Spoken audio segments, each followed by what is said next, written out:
ถือว่าได้ความบริสุทธิ์ของแม่หญิงหรือว่าพรหมจารีถือว่าเป็นการที่สุดยอดของพ่อจายทั้งหลายนะพ่อจายที่เป็นคนที่มีความสำนึกในการที่จะให้เกียรติแม่หญิงความจริงแล้วถ้าพ่อจายทั้งหลายเนี่ยเกิดว่าวันวาเลนไทน์ก็แปลว่าวันแห่งความรัก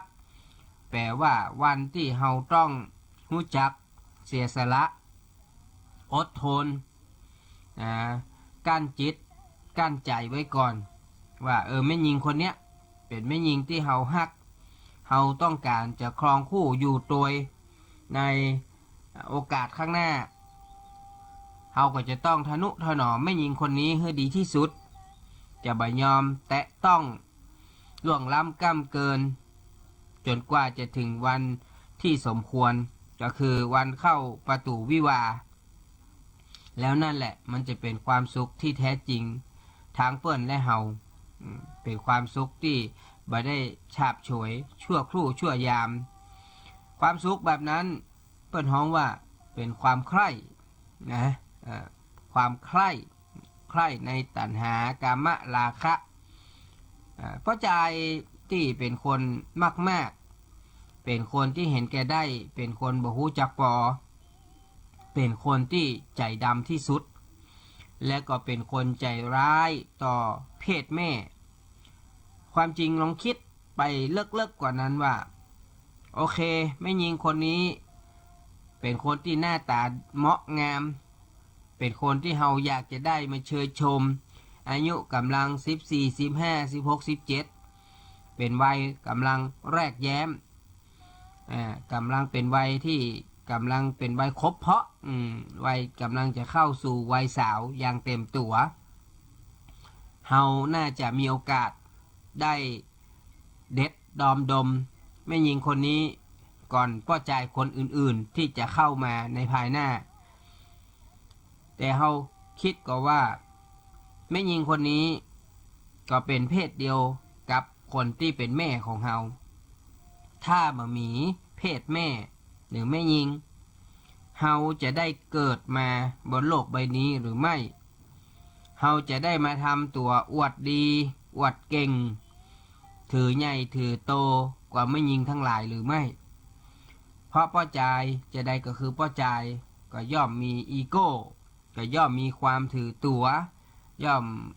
คิดว่าตัวเก่านั้นใหญ่กว่าแม่หญิงเสมอบ่ยอมเป็นเบี้ยล่างคือแม่หญิงแต่การที่เฮาถือเนื้อถือตัวเย่อหยิ่งอย่างใดก็แล้วแต่มันก็ยังบ่น่ากลัวเต้าการที่เฮาไปกดขี่ข่มเหงแม่หญิงคนที่เฮาบอกว่าเฮาฮักเขาแต่ทำไมเฮาถึงรอบ่ได้แต่ว่าวันก่อนพี่หนานเห็นเปิ้นลู่ซื้อกุหลาบกันบางคนก็ไปจองกันไว้ดอกตั้ง3 4 50 บาทถ้าเป็นจ้อนี่ก็คงเป็นพันเพื่ออย่างท่านผู้ฟังเพื่อจะแสดงความฮักที่มีต่อแม่หญิงหรือพ่อใจคนใดคนหนึ่งเพียงแค่วันเดียวเท่านั้นเองใน365วันแสดงความฮักเฮาเพียงแค่วันเดียวแม่หญิงที่มีสมองนะผมต้องบอกอีนะลูกหลานไผก็แล้วแต่เป็นสาวเป็นแซ่เป็นแม่หญิงที่ขึ้นคานต้องบอกอีเนาะหรือค้างอยู่บนคานอาจจะอายุ30-40ก็ยังบ่ได้แต่งงานเด้อคิดที่จะสละโสดแต่ยังบ่พร้อมเอาสละตัวไปก่อนนี่นะเพื่อป้อใจคนใดคนหนึ่งที่เฮาพึงพอใจคิดเถอะว่าดอกกุหลาบบักกี่ดอกมันเอามาแลกกับร่างกายของเฮาซึ่งเฮารักษาทนุถนอมมาเป็น10-20 ปี30-40 ปีมันคุ้มกันหรือไม่กับการที่เฮาจะต้องมาพลีกายถวายตัวให้กับป้อใจคนหนึ่งซึ่งเฮาก็บ่ฮู้ว่าหลังจากที่เขาได้เชยชมเฮาแล้วความฮักความพึงพอใจเขาจะยังคงอยู่เสมอต้นเสมอปลายหรือไม่ 365วันปีหนึ่งคือ1วันวาเลนไทน์14กุมภาแต่ที่เหลือ355วันความรัก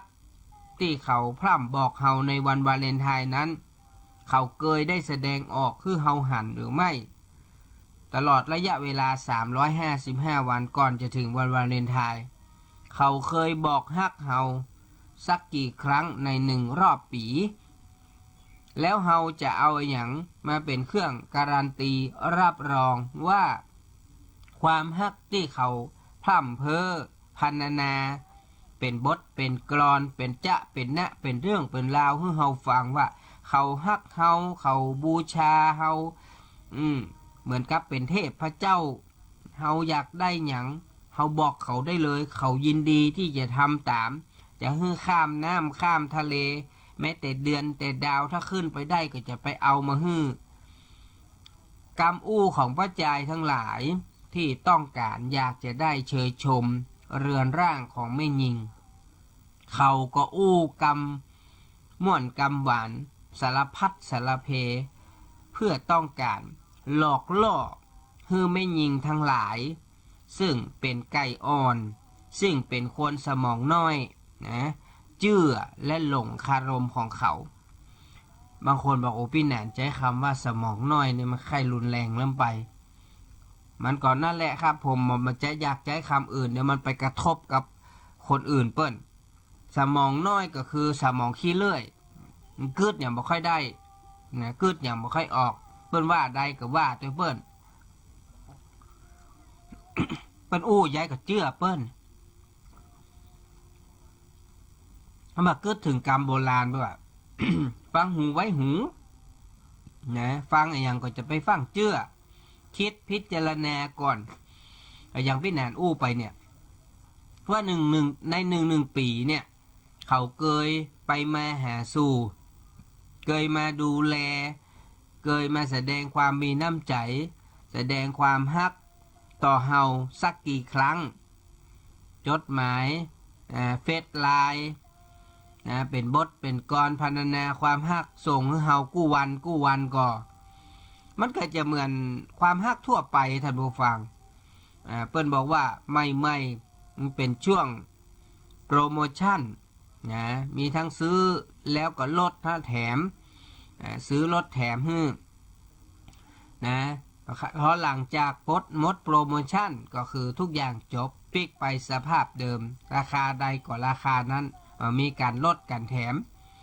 มีการฮื้อคูปองสิทธิพิเศษอย่างทั้งนั้นเหมือนกับว่าเขาอยากได้สิ่งนี้เขาก็เลยต้องลงทุนทุ่มทุน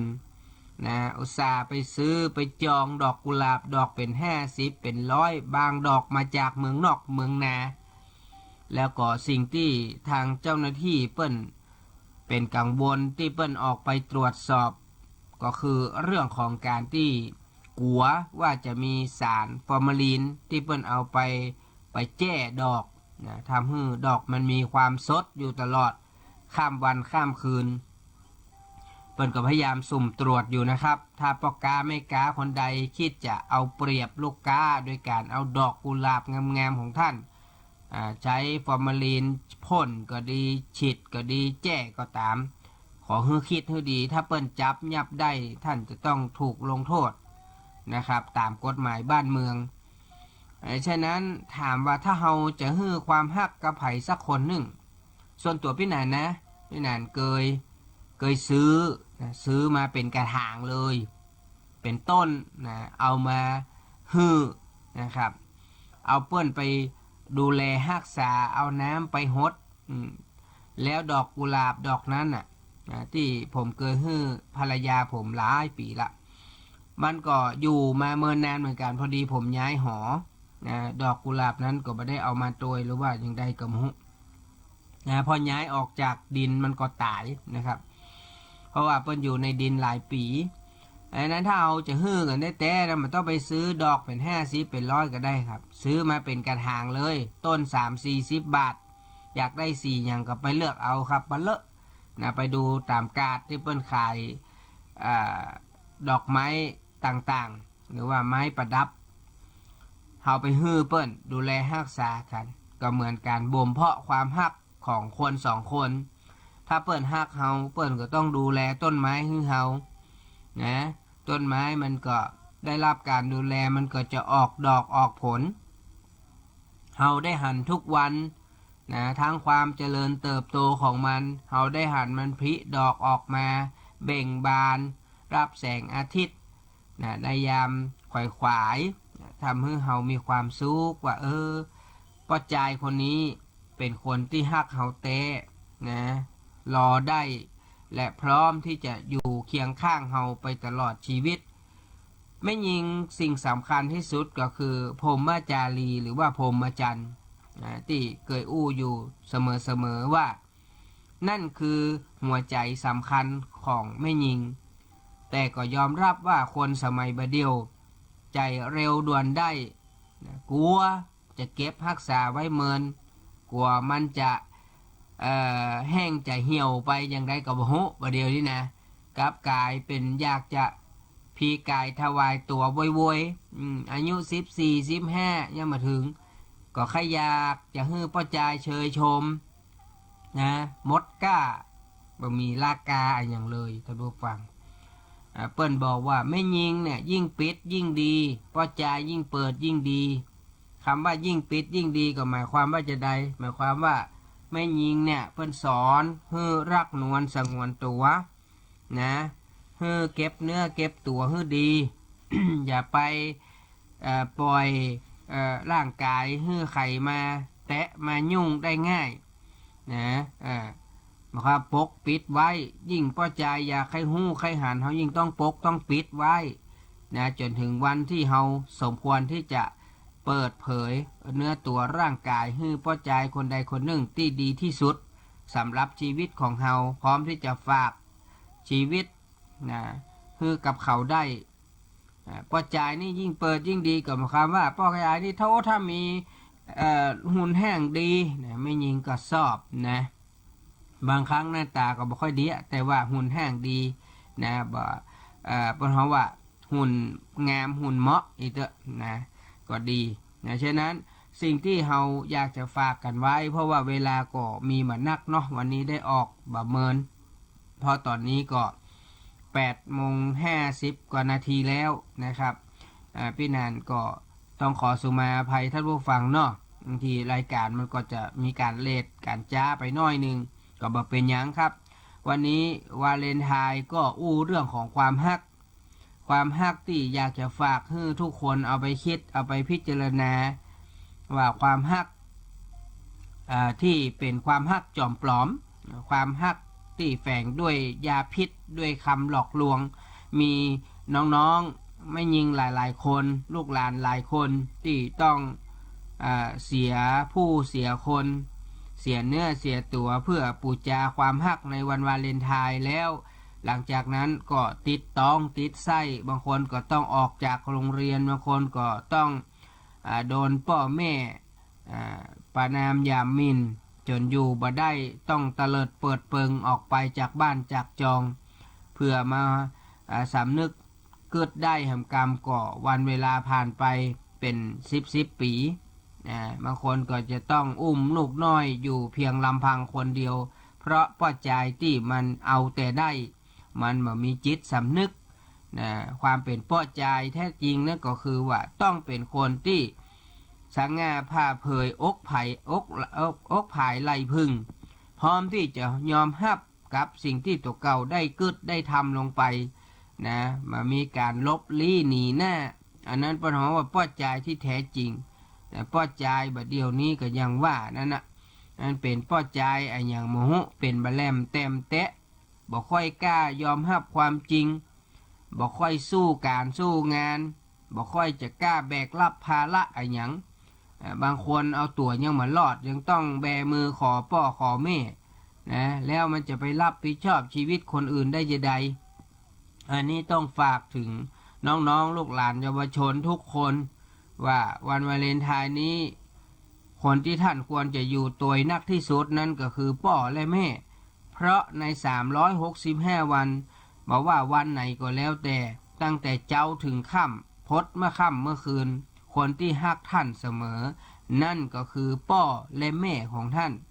นะครับเปิ้นฮื้อการเลี้ยงดูฮื้อข้าวฮื้อน้ำฮื้อที่อยู่อาศัยฮื้อเงินฮื้อทองฮื้อท่านได้ห้ำเฮียนศึกษาคนสองคนนี้แหละคือคนที่ท่านควรจะฝากชีวิตและจิตใจฮื้อกับเขาบ่ควรที่จะทำให้เขาต้องมาช้ำอกเสียใจในการที่ท่านไปพีกายถวายตัวกับป้อใจไผ่บ่ฮู้นะเพียงแค่ดอกไม้บักกี่ดอกในวันวาเลนไทน์ฉะนั้นฝากพ่อแม่พี่น้องท่านผู้ฟังทุกท่านวันวาเลนไทน์นี้วันที่13วันพรุ่งนี้เนาะวันนี้กะวันนี้13แล้วนี่เมื่อค่ำเมื่อคืนวันนี้ก็ดีวันพรุ่งนี้ก็ตามอย่าฮื้อลูกหลานท่านโดยเฉพาะแม่ย่าแม่ยิงออกบ้านออกจองไปที่ไหนจะไปไหนฮื้อไปตัวพ่อตัวแม่พยายามกักตัวเขาไว้นะโดยเฉพาะวันพรุ่งนี้นะสำคัญมาก14เนี่ยวันคืนนี้ปล่อยผีวันพรุ่งนี้วันแต้วันจริงปะท้องว่าเผาหลอกวันนี้เผาจริงวันพรุ่งบางคนมันหูตานพ่อแม่ว่า14พ่อแม่จะกักตัวกูไป13ดีกว่านี่บางคนมีนะคนที่มันบ่ฮู้จักฮักนวลสงวนตัวแม่ยิงเนี่ยเพิ่นบอกว่าใครมีลูกแม่ยิงเหมือนมีส้วมอยู่หน้าบ้านถ้ามันปิดมิดชิดดีก็เป็นหยังแต่ถ้ามันแตกมันระเบิดออกมาก็เหม็นขะคุ้งไปทั่วบ้านทั่วเมืองดังนั้นขอฝากลูกหลานฝากพ่อฝากแม่ทุกท่านสำหรับท่านที่มีลูกสาวอายุตั้งแต่12 13 14ไว้เนี่ยนะจนถึงอายุ18 19 20ก็แล้วแต่ขอช่วยกันดูแล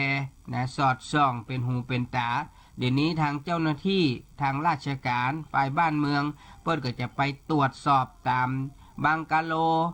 ที่พักโรงแรมหอทั้งหลาย